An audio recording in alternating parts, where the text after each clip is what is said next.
300 days of sunshine. Yeah, this isn't Seattle. The Tri-Cities is Washington's best kept secret, but that secret is slowly leaking out. Kiplingers recently rated the Tri-Cities one of the top 10 best places to raise a family in the entire country. Lewis and Clark came right through here hundreds of years ago, but now more and more people are stopping and calling it home. It starts with Mother Nature. The Tri-Cities is considered a high desert. You know, we average about 7 inches of precipitation a year, and that's it. That means we get less rain than Phoenix, and it's hard to believe our little slice of paradise is part of the evergreen state. Not that we're complaining. In fact, we'd kind of like to keep it a secret. Keeps those Californians from moving up here. Wait a minute. I thought this was part of California. We live in a beautiful valley surrounded by the Cascade Mountains. On a clear day, you can see both Mount Rainier and Mount Adams.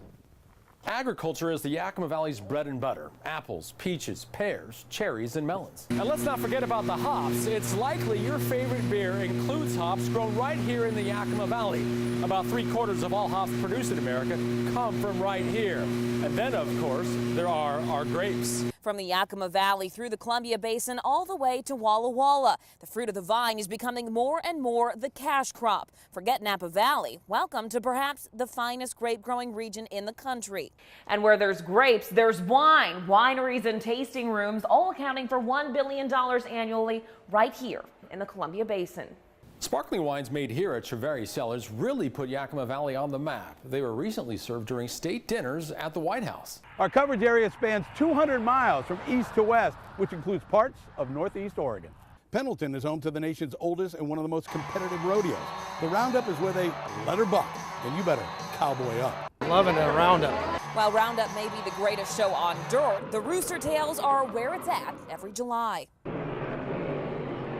Water Follies offers hydroplane racing at its best. These boats skim the surface of the Columbia going more than 200 miles an hour. A couple of teenagers looking to sneak into Water Follies made one of the most important scientific discoveries. Those boys stumbled onto an ancient skeleton. It's one of the most complete ever found, dating back to 8,000 years before Christ. But that's par for the course with our region. The Tri-Cities changed the future of the world with its participation in the Manhattan Project. Uranium enriched here was used in the atom bomb dropped on Nagasaki. Controversial or not, the community still has pride for its role in ending the war. And this beautiful desert is also the most contaminated spot in North America. But it's also the Tri-Cities' largest employer. The federal government has mandated a cleanup, and that costs more than $1 million a day to keep the cleanup going. We like to keep it a little lighter here in Yakima. The historic Capitol Theater is home to the Yakima Symphony Orchestra and hosts traveling Broadway shows. It opened in 1920. A fire in 1975 almost destroyed everything. As you can see, it's been restored, but some say a ghost named Shorty lurks within its walls. At the end of every summer, Yakima hosts a Central Washington State Fair right here. It's the original state fair. Here's a fun fact. When Mount St. Helens erupted in 1980, Yakima was covered with ash. It took a massive city effort to get rid of it.